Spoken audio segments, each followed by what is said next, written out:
This video is all about how I planned, filmed, and edited my latest short film, Summer is Coming Too. And if you haven't seen it yet, I mean, you're welcome to stay, but it's highly recommended that you go watch it beforehand. And of course, I'll be linking the full film down in the description for you. Anyways, without any further ado... So, I'm editing this video now, and I'm realizing that I didn't really explain how the structure of it is going to work. So basically, first what we're going to have is the timeline breakdown, where it'll be the before on the top left, and the after, once I've edited it, on the top right, which will be the final film, obviously, and then the timeline below with the full timeline view, and then the close-up timeline view in DaVinci Resolve. It'll play out the whole film. It'll just allow you to see kind of what it looked like before I edited it, and then after I edited it. And then afterwards, I'm going to do like breakdowns of the effects, the planning process, the kind of just what went into making the film. And of course, I'll leave timestamps down below, because if you don't want to watch the timeline breakdown, you can just skip right over to the actual like breakdown where I talk about the effects and break them down and, you know, the whole process for the film. But I'm not going to keep you guys from any of that any longer. Timestamps will be down below. And yeah, hope you enjoyed the video.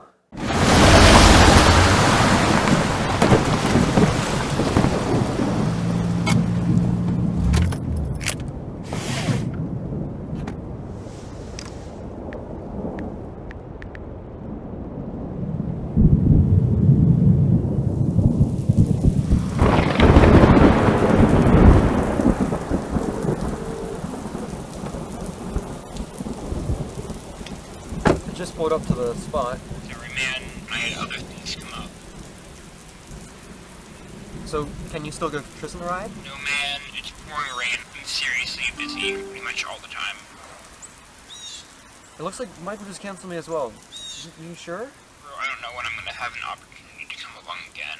Maybe some other time. Summer is coming after all.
How was the hike, sir? If I'm being quite honest, pretty horrible. My apologies, sir. Aside from that, it must have been good to see your friends again. No, they couldn't make it. My apologies. It's whatever. You know? Was the problem sparked by the weather? It's just it was a waste of my afternoon. Tomorrow the forecast calls for clear skies and the highest temperature of the month.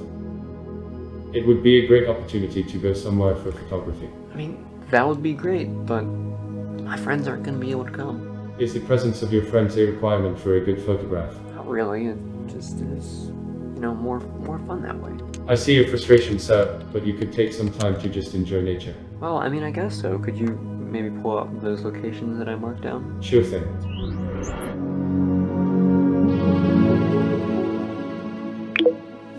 I'll go here for sunrise. Excellent choice, sir. If I'm doing a sunrise shoot, I'll need to wake up earlier than normal. Can you set an alarm for around 6 o'clock a.m., please? Your alarm has been set for 6 o'clock a.m. Good night, sir.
some great shots today. I think I'm gonna go somewhere tomorrow as well.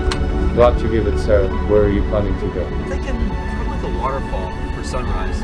I'll set another alarm for tomorrow morning then.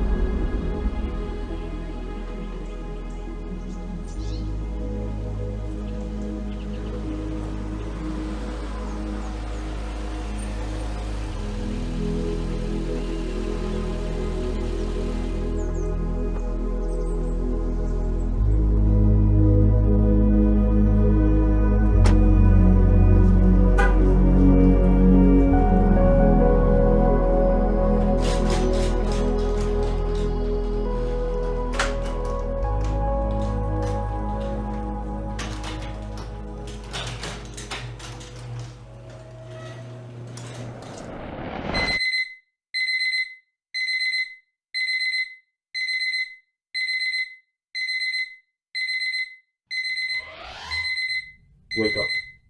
Wake up. Wake up. Sarah, wake up. Wake up. Wake up. Wake up.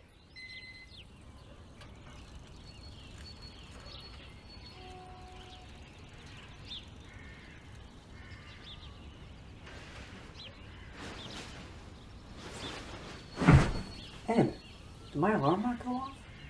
Sir, I regret to inform you that you have slept through your alarm. Since I am a computer program, there is nothing I can do to physically wake you from your sleep. I apologize for the inconvenience. It's okay. I guess I'll just go to the spot tomorrow morning. You could go for sunset, as the trail is better oriented for that. Wait a minute. That would have been nice to know yesterday? Well, sir, I was, being sarcastic. Anyways, I guess I'll go there tonight. Should be a great sunset.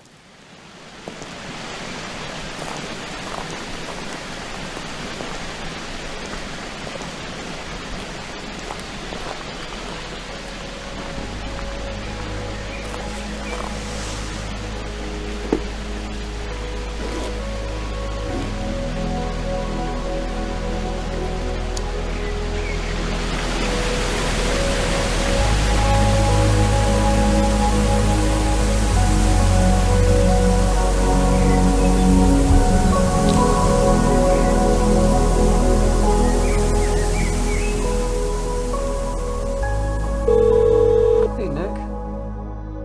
Did you get my text? I was wondering if you're able to come to the mountain tomorrow. I'm not sure about the Bro, I am super busy and I might already have plans then. Oh no, it's okay. Hey, Tristan. Did you get my text about going to the mountain tomorrow? I don't know. I don't know if I can make it. That's okay. Maybe some other time then. Hey, Michael. Did you get my text? I'm not sure. I'll let you know if anything changes. I probably can't. Okay. Sorry. Well, thanks for letting me know.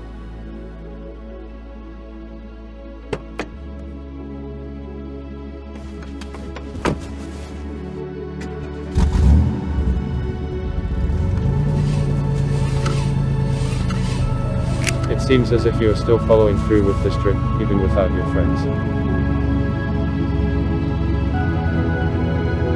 Well, I've come to realize that even without my friends, I can still enjoy things, and that's what I'm going to do.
You made it!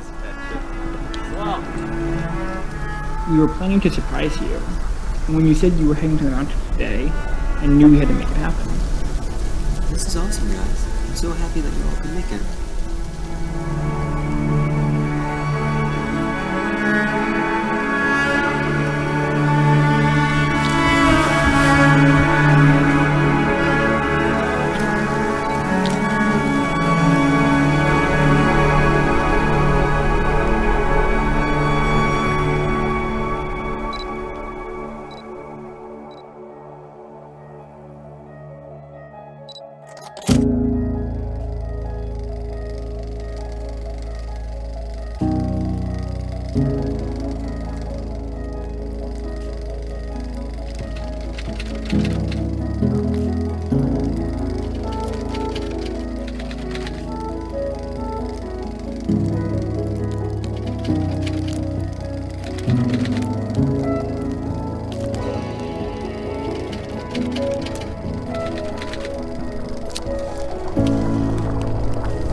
Into the behind-the-scenes process of how I made Summer is Coming 2. The first step is obviously planning out the film. This was something that in previous films, such as the original Summer is Coming, my very first short film in fact, and the following film after that, I really lacked planning. I kind of just went with whatever was looking good in my head at the time, and I didn't have a set vision for what I wanted to do. And technically, Summer is Coming, the original film, wasn't even supposed to be a film. It was just going to be a sort of vlog that turned into something more than that. Planning was something I lacked severely in my first two films, so I vowed to change that with this latest one. And in fact, I actually started planning for this film, I believe, 2 months before I started filming it. My main goal for this film was to improve incredibly on the visual quality, as well as the smaller details that go into a film. I made the little things, the small details like the camera movement and places I would film at, a priority for when I was planning, so I planned accordingly and went location scouting, which is the next step in the process. Once I had the script written, I knew I had certain locations I wanted to go to. So to start the location scouting process, I actually went to a plethora of different locations and narrowed it down from there. In fact, I went starting in February before the film was filmed in March. Essentially, I went to a plethora of different locations and then narrowed down to the ones I liked the most. However, there was one problem. In the third scene in which I go to the rope bridge, that was not the original bridge I planned to go to, and this little story I have to tell here is just kind of goes to show how nothing will really ever go to plan, no matter how well you plan, so just have an open mind when you're filming. Originally, I planned to go to a much larger bridge on the river near my house. It was a pedestrian-only bridge, but it was closed off to the public for some reason, and it was incredibly disappointing, but I knew there were other bridges in the area, so I decided to go to another bridge, a bit further away from my house, but still a cool bridge that I actually have gone to before. And then I get to that bridge, and they're doing reconstruction on it, so that's 2 bridges down. Then I kept searching, and I found another bridge, and it was a nice bridge, but there weren't really many good angles to film myself from, and it was a bit more crowded. So that's another 3rd bridge that I couldn't go to, and I eventually started on the 4th bridge, which is actually kind of a hidden gem. The key thing to take away from this is that nothing will really ever go to plan when you're filming, and it's just good to roll with the punches, but still get your overall vision tackled. Now that we've gone through the actual planning and location scouting process, it's time to go and take a look at how I actually made this film. And it would not have been possible if it weren't for the Moses Slide Pod E. Now, you see in the film that there are many shots in the film where I am by myself, yet there is camera movement. And this is all credited to the Moses Slide Pod E, which Moses was kind of sent to me back in January. It's basically a motorized monopod and slider all in one, and it really helped me film myself. Like, I could set it up on a tripod, click a button, click record on my camera, walk off, and get the shot I needed, and it would look good. But there were some shots that I couldn't really film myself with, and that's where credit is due to my friends who helped me a lot with this film, especially Jacob, Nicholas, Tristan, and Nathan. They all had an important role to play in the film, and rolled with all the punches and the random things I kept changing on the fly as we were filming, and 2 of them were actually in the film, Tristan and Nicholas. I'll link their pages down below, and of course, you should go give them a follow. They did a great job acting, as well as helping film a few shots where I needed some handheld motion. Next up, we have the post-production process, and this is by far the most lengthy part of the entire process of making this film, as I had tons of footage to sort through, edit, and color grade, and turn into something good. And this is where a lot of time was spent. I actually believe I spent over 100 hours editing this film, which sounds like a lot, but when you see what I had to do for some of the shots, you'll understand why. So the biggest thing I wanted to accomplish with the editing process for the film, which took over 100 hours, was to have just a good visual look. I don't want to have any questionable artifacts or glitches in the film, and I think overall it ended up looking pretty spectacular. My previous films, such as my very first one, second one, and third one, AFOVision, especially AFOVision because I had to edit in Premiere Pro, and Premiere Pro completely screwed up on the export and there was nothing I could do about it. It was something I had to overlook because I was rushing to finish those films. But I gave myself plenty of time for this film, Summer is Coming 2, to have the best quality possible and the best editing possible. And the biggest part of editing this film was creating the visual effects. Now granted, visual effects are supposed to not be noticed, but there's one effect in the film that is quite noticeable, and it's the hologram effect for my digital voice assistant, Ed. Now, this is something that looked completely different in my previous films. Originally, Ed was introduced in the post-credit scene for the very first Summer is Coming, where I kind of coded Ed, and then he showed up in The Summer We Lost as like a thing on my dashboard in my parents' car, and it was very basic and just an audio waveform put onto a screen. I tried to take things to the next level with AFOVision by making it into a hologram, but it just didn't look good with the way I filmed it. But with this film, I vowed to make sure that Ed looked realistic, but also convincing. Now, obviously it's a hologram. They're not real. Like, unfortunately we don't have holograms, although it would be really cool if we did. It is a not real element. And people could tell that. My biggest goal with this was to actually make it fit into the footage well. And I actually feel like I did that. And that's especially thanks to the long process that actually went into making the hologram, which was entirely done within the Fusion tab of DaVinci Resolve. Basically, this took me 4 hours to build out the basic design of the hologram. Then I had to convert it into a 3D object and animate it, as well as composite it into every shot that it was supposed to be in. And this was probably one of the most challenging parts of making this film. I have basically no VFX experience other than basic compositing, and this was getting pretty advanced because I had to do things with depth of field, and I had never really done 3D within Fusion before. One of my favorite VFX shots for Ed was when I reached out with my hand and touched the hologram, which was something that I did not know how I was going to do. I basically filmed a clean plate of me going out and tapping where I thought I would put the hologram, and it turns out that I didn't end up having enough room to put the hologram there, so I had to extend the effect to make it come out of the hologram more, but I made it look just right, enough so that when it happens for a split second, it looks real.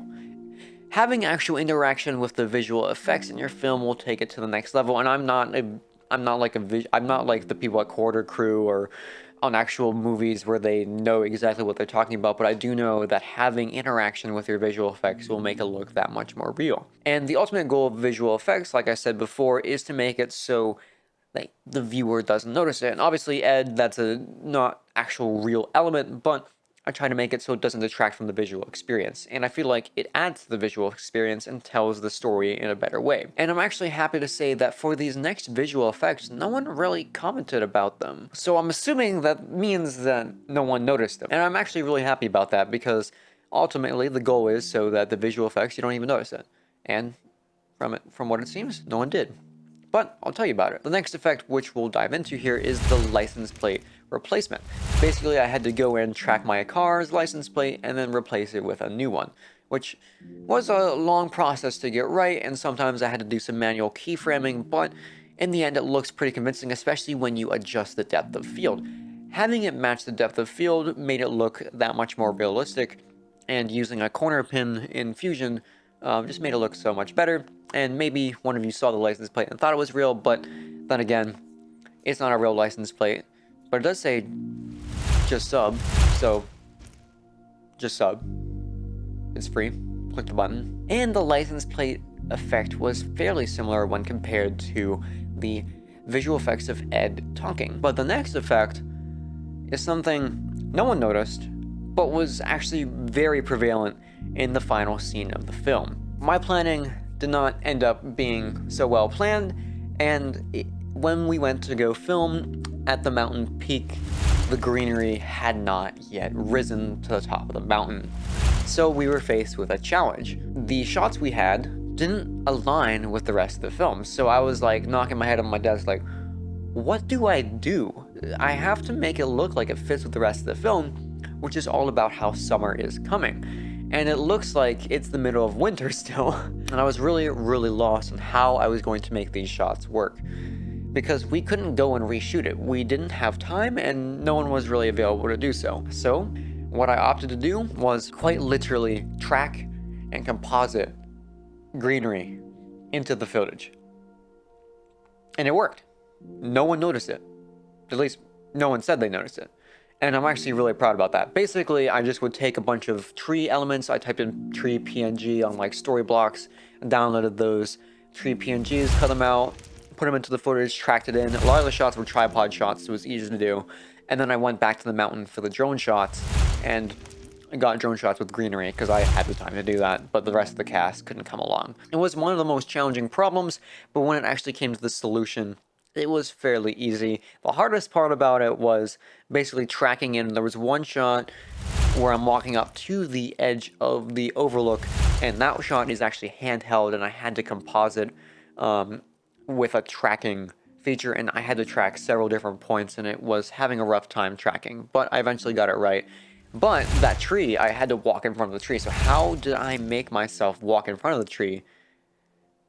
And that required some rotoscoping, which actually wasn't that hard because I have DaVinci Resolve Studio 17, and the studio version has the new feature called the Magic Mask, and it's amazing. Like, the Magic Mask has saved me so much time. Rather than having to go out and individually cut myself out from each and every frame, the Magic Mask would automatically cut me out of the footage so I could put the tree behind myself. And I did that for the final shot as well, where everyone's lifting up their cameras. There was some individual masking that had to be done, since Magic Mask usually tracks like a whole person's body, not like an arm or like a shoulder that's covering up a few leaves. So that was fairly easy, and I just masked around something and, you know, put that on top so it looked more realistic.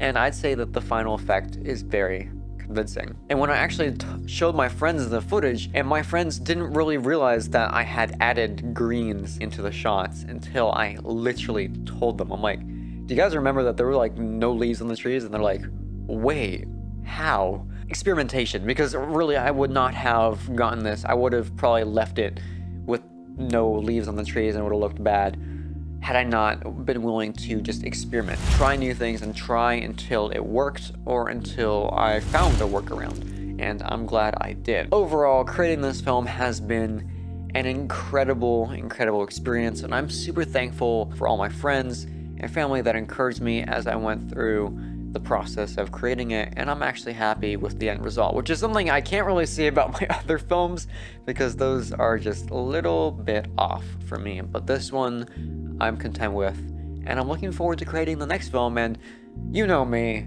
I can't keep focused on one project for just focusing on one project. I've already started planning and maybe even filming my next short film, so stay looking out for that one. I think you all will also enjoy that one as well. Anyways, aside from that, I hope you enjoyed this video, and if you have any questions about the film, anything that I missed, which I might have, there's a lot of stuff in it, be sure to drop a comment. I'm happy to talk. And if you have any questions about DaVinci Resolve, anything about this video, or in general, I'm always able to respond to your comments, and I look forward to hearing from you all. I hope you all have a great day, and I hope this inspires you guys to go out and just film something. Anyways, I'm Rocco, and I will see you all in the next video. Thank you for watching. Peace.